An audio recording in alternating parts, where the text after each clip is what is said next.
title is featuring me, but that's why. Sorry. it's okay. And he will be evaluated by Danelle Cherry. David Schiff.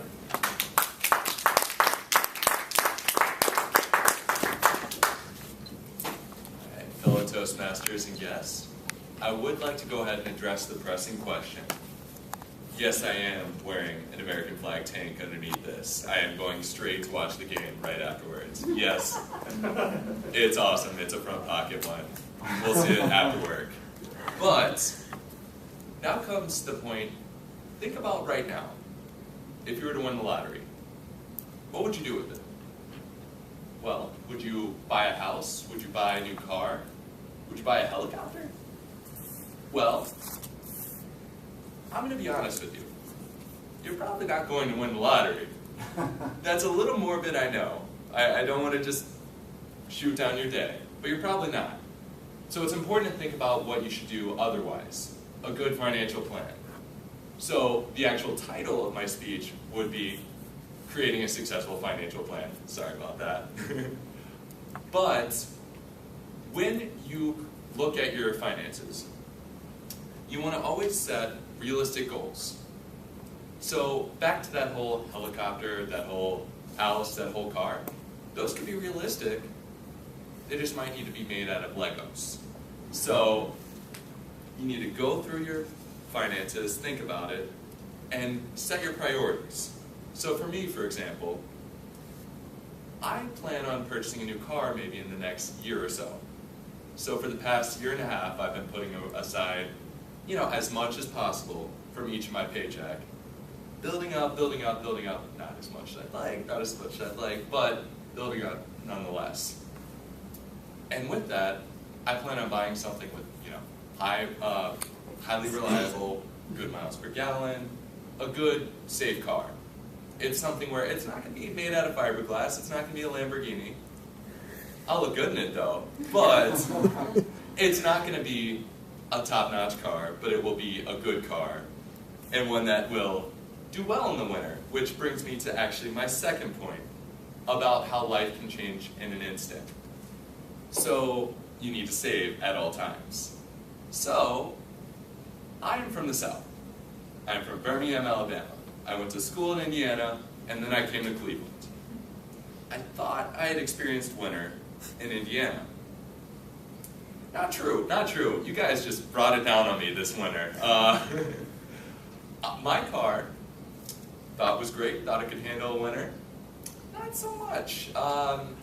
Four-wheel drive is something I've learned is not optional. It's something that you really should have.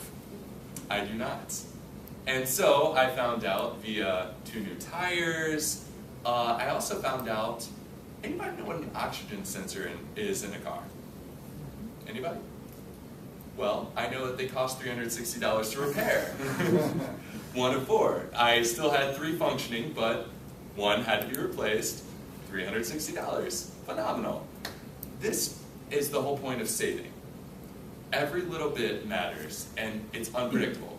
Even with my little Excel budget, which yes, I have a little, income, expenses, everything. You have to account for the unaccountable. And so, winter took a toll on my finances, but the good thing was I had some put away. Other thing, personal example as well, the second I got off my parents' health insurance, I of course have back pain. And so, 3 trips to the chiropractor later, and 2 or 3 trips to a regular doctor later, I realized stuff is pretty expensive.